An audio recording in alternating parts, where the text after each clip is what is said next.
Hi guys, it is Brian here and welcome back to the channel, and today we are going to be talking about Furbies. In the year 1998, we all got a very interesting toy that many people try to forget about, and that is the Furby. In today's video, we are going to be talking about the life and the commercial death of Furby, the holiday craze that was the 1998 Hot Toy of the Year. We're also going to be talking about security concerns about the Furby. Yes, that actually happened. If Furby was the essence of pure evil, as well as be talking about the fall of Furby and the rise of its competitors. If you would like to subscribe to my channel, I will be making more video essay type content. You can also follow me on all the social media. Links are down in the description down below. You can follow me on Twitter, Instagram, and TikTok at Brian. I hope you guys enjoyed today's video. I'm very excited to get back into YouTube again. And anyways, let's get into it and talk about Furby. What's that? It's my Furby. Furby, the first gigapet you pet. Pet me. Keeps to say her name. Noodle. Play a game. Stab. And love you. Achoo. Your Furby sneezed. Achoo. And gave mine a cold. We all have memories of Furby, don't we? The one cuddly little creature that was animatronic that you put batteries in it and you'd swear it would still be talking when the batteries were taken out, and you'd swear you'd put it to sleep and it'd be awake in the middle of the night. Yes, that Furby.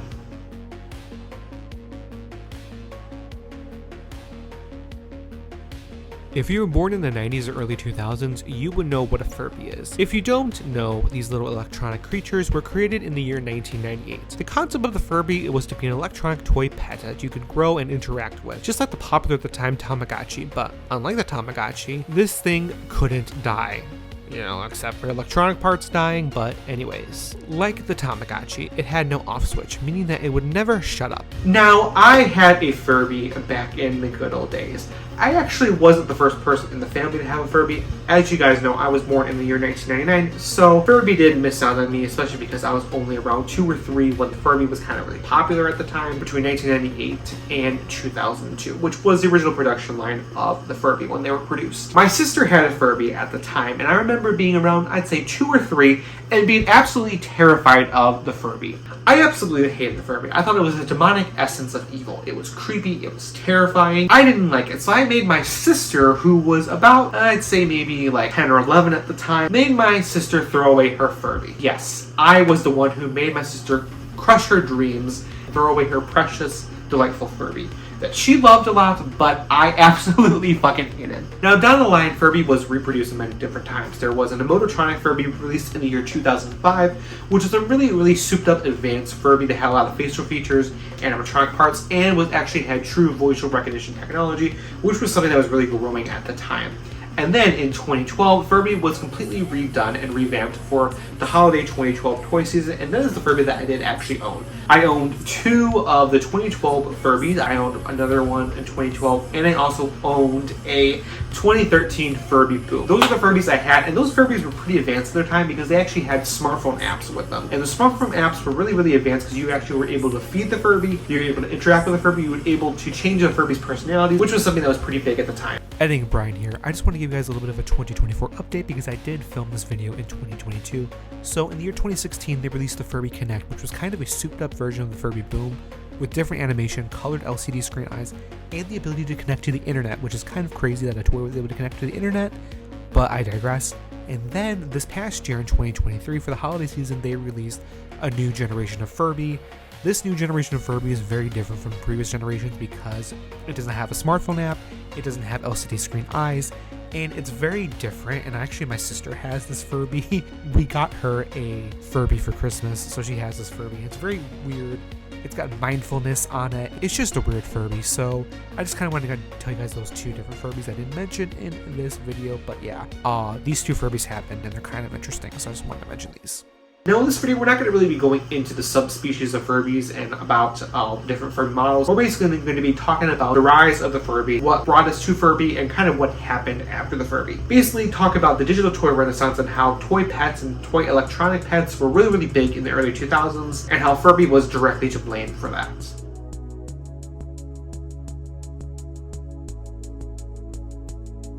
So the first thing we're going to get into is kind of the history of the Furby. Now, like I said, I'm not going to be getting too much into depth on kind of the whole history of the toy. I'm basically going to be touching on the points of what really transpired the toy industry and what really changed it to kind of the digital focused toy market that we kind of have today, but it's actually really different. But let's first talk about kind of the history of the Furby.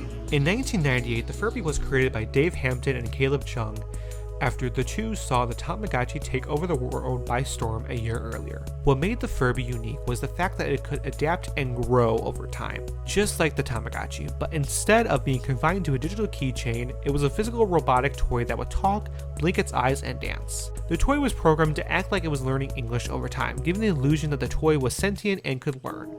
This not only caused people to fear it, but also caused government agencies to be wary of it too, but we'll dive into that later. The technology inside of Furby was state-of-the-art at the time. Furbies could communicate with each other with their built-in IR sensors and could detect changes in the room like lights and sound. The Furby had many spin-offs like Furby Babies, Shelby, Gizmo from Gremlins, and even E.T. and Yoda. It was a huge success and sold from 1998 to 2002. Furby made a resurgence in 2005 with the Emotronic Furby, which had more advanced facial movements and true voice recognition technology. But that wasn't as successful as the original Furby. During this time, there were many other robotic pets in the toy market. In 2012, 2013, and 2016, the Furby returned multiple times. It brought Furby into the era of the iPhone and the iPad, with LCD eyes and an app. This Furby had a lot of success and was a top toy in their respective years, but nothing could compete to the original hype of the hot toy of 1998, the original Brat. So yes, the original 1998 toy of the Furby really captured what kids wanted in the day and age. They wanted a really cool toy that they could physically interact with and watch grow. It was a really cool idea at the time, and of course, they captured really lightning in the bottom because they were really building off the backbones of the Tamagotchi, but really took it to a far more advanced level. And of course, because the Furby was the hot toy of 1998, a lot of other companies started to take that idea and drive away with it. A lot of companies did end up producing Furby clones and Furby fakes and like Furby competitors at the time, but nothing really was as advanced as the Furby at the time. Of course, after 1999 and 2000, toys did get more advanced and we did see a lot of spin-offs to Furby, but we're going to get into that later. Now we're going to talk about the holiday craze of the Furby and how crazy it was to own a Furby and try to get a Furby in 1998.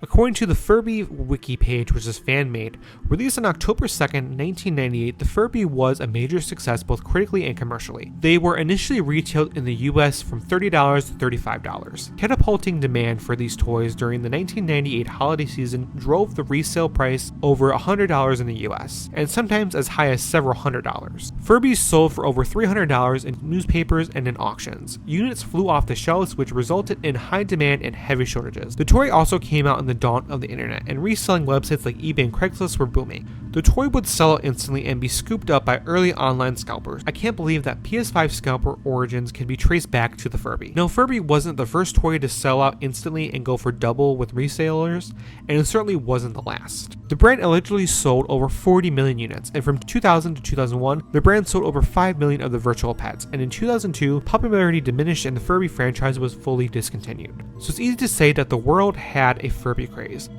Now we get to talk about the lovely security that the Furby caused. Yes, you heard me right. Security concerns that Furbies caused. I wish I was joking, but this is actually real stuff.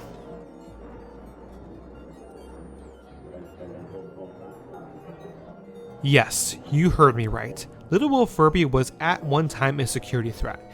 Because the toy was programmed to learn English, many people thought that the Furby was using its eternal microphone to record them speaking and learn words from that way. However, the technology inside Furby was not that advanced. The microphone was only there to detect and react to sounds. To go more into detail, here is the lowdown from a website called Entertainment Legends Revealed.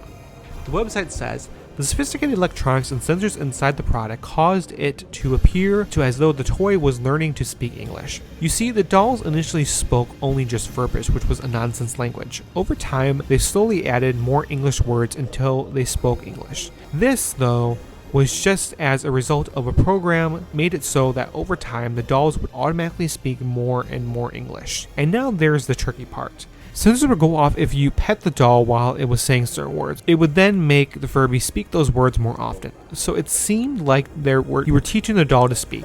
That was the problem of the NSA, as they thought that the doll were actually learning to speak English words through recording people's voices. So they assumed that there was a recording device in the dolls, and thus some nefarious agency could use the dolls to record confidential information. So in 1999, they banned the dolls from their Fort Madre, Maryland headquarters, and a memo noting personal owned photographic, video, and audio recording equipment are prohibited items. This includes toys such as Furbies, with built-in recorders that repeat the audio with synthesized sound to mimic the original. That, of course, was not the case. A Tiger spokesperson released a statement on the issue. Although Furby is a clever toy, it does not mimic or record voices. The NSA did not do their homework. Furby is not a spy. So yes, in the 1990s, Furby was believed to be a spying device by the NSA. Kind of odd that the toy was so sophisticated and was believed to be more advanced than it was made to be. So yes, there was a time that the US government thought that the toy was more sophisticated than it actually was, and thought it was actually recording and learning English. Now this is crazy to think about because at the time in the 1990s, technology wasn't as advanced as people thought it was. So then people thought that Furbies were actually recording people and learning English from their recordings. Kind of crazy to think about, isn't it? Now to talk about if Furby was the pure essence of evil. That is the million-dollar question that we need to answer today.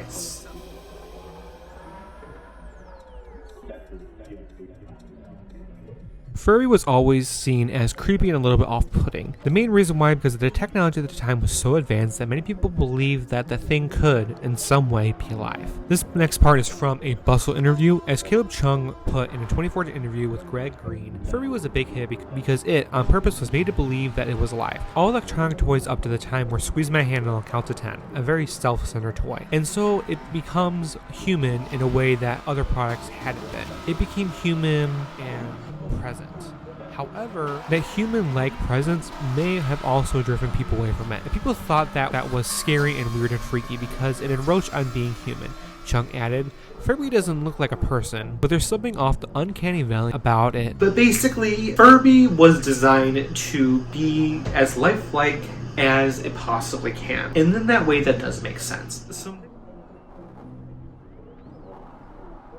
So now, because we all know and kind of have horror stories about Furbies, I'm going to be going through a website called Ranker.com that lists some of the most creepiest Furby stories ever. And these are quite interesting stories, so we're going to be talking about some of my favorites today. The article is People Describe the Creepiest Things That Furbies Have Ever Done. Story number 1. Nosferatu.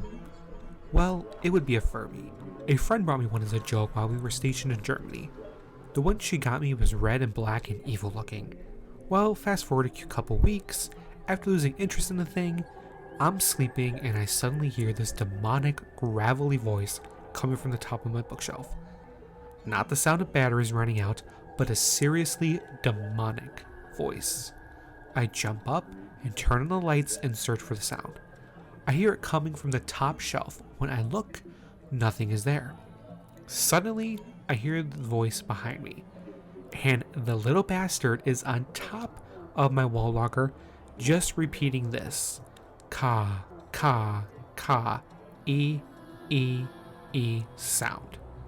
Then it says, hello, son, I missed you. I immediately took it out to the burn pit and cleansed it with fire. It screamed as it burned. I can still hear those screams 10 years later. Oh my god, that is absolutely disturbing, but I love that story. Okay, next one. Story number 2, when Furbies are pure nightmare fuel. Had 2 Furbies. They were buried in the bottom of the toy box, sleeping in the dead of night. Years after we got them, I hear a deep, slow voice groaning, "Feed me." Oh, hell no. Screamed, ran to my parents' room, woke them both up, had them come into my room to get the monster away. They go digging around the room when we hear it again. "Feed me," it said, more screaming and crying. Finally, my dad pulls out this half-dead Furby from inside the toy box and goes to smash it with a hammer in the garage. Still had nightmares from that one years later.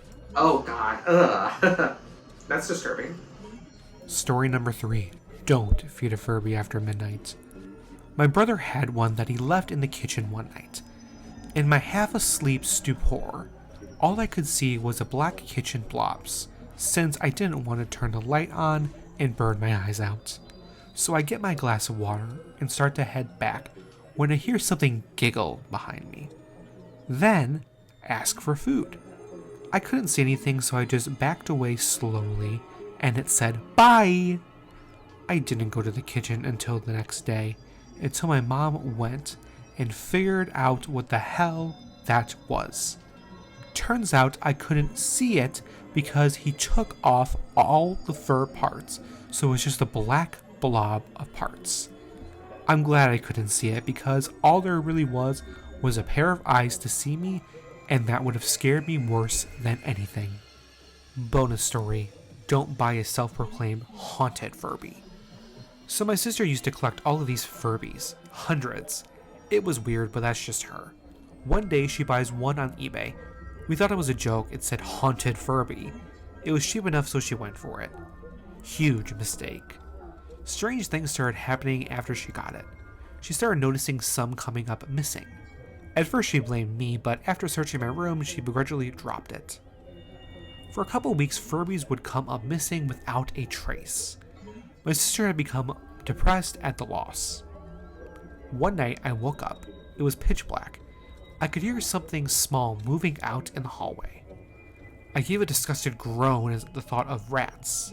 I got out of bed, grabbed my hockey stick. I felt my way to my door, and just as I pulled it open, I heard do-be-do-e-e-e. Still pitch black, I could only see 2 robotic eyes at the floor. I yelled in shock, and then gave a relieved laugh when I realized it was just a Furby. Figuring my dog had been playing with it, and thinking that I finally figured out the case of the missing Furbies, I grabbed the toy and shuffled to my sister's room to return the furry toy. I opened my sister's door, leaving the light off as to not wake her. Trying not to trip over anything, I slowly made my way to the Furby shelf. I had just set it down when I was making my way out of the room when I stepped on something hard. Biting my lip to keep myself from crying in pain, I looked down to see what I had stepped on. I couldn't make it out in the poor light. I bent over and picked it up, and it was a Furby's head. Looking at the floor a little longer, I discovered that her floor was littered with pieces of Furby everywhere. That's when I heard my sister's muffled cries. I looked at her, only to see that she was tied up and gagged, with a terrified look behind me. Ooh, ah, was all I heard behind me. So yeah, those are some really creepy, horrifying Furby stories. And I have a question for you guys in the audience. Have you ever had a creepy horror story with your Furby? If you did, be sure to comment them down below, and I'll be sure to respond to you guys and your creepy horror stories about Furbies, because there's a lots of them and they're crazy.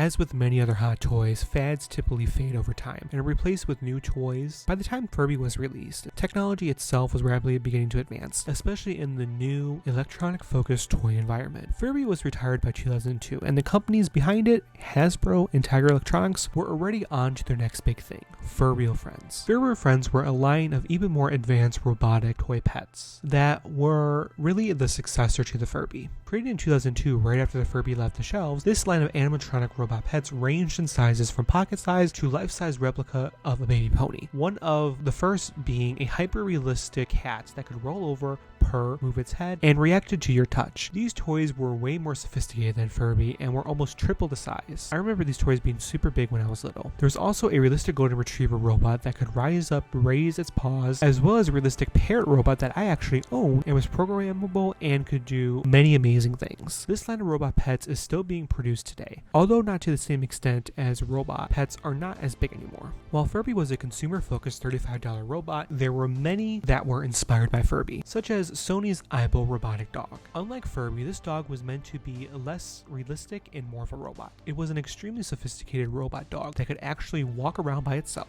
The first model was made in 1999 and many more were created after. There even is one that exists today. This robot dog had state-of-the-art robotic movements and lots of sensors and AI built in. All of this didn't come cheap though, with many Aibo models costing over $1,000. No wonder why this was advertised as an artificially intelligent robot companion and not a kid's toy. These robot dogs could develop a personality and learn over time as well. Aibo was a huge appeal to those who love robotics but can't own a dog. There's also a huge community of owners that came with Aibos. Another luxury but more affordable robotic companion was made by one of the original creators of the Furby a few years later. Pleo is a robotic baby dinosaur created by Caleb Chung in 2007. The robotic pet was designed around a week-old baby Camarasaurus dinosaur. This robot was much more sophisticated than the Furby, with the ability to move around, sense objects, and develop a personality and grow older and more knowledgeable. Pleo was able to bond with its owners and would even develop based on how it was treated by that said owner. What was unique about Pleo is that no two Pleos were exactly alike. The newer models even made differences between each unit, like different shades of green and different eye colors. You would have to hatch Pleo and get the robot to learn and grow over time. It was very much like taking care of a real pet. Pleo sold from 2007 to 2012, and while the website is still up to this day, it is hard to find much information on whether or not they are still being manufactured. Just like Aibo, there was a huge community of Pleo owners. This product definitely appealed to both lovers of robots and pets. There were many other robotic pets that were made just after the Furby craze. Wowee Robotics made many robot pets and creatures as well. There are also many rip-offs and competitors at the time of the Furby era. Today, the digital toy era isn't the same as it was back in the early 2000s. There will be plenty of robotic pets that will try to build off the charm of the Furby, but nothing will truly compare to the Furby itself. Furby was something super unique and opened a door to many new creations. And for that, we salute you, Furby.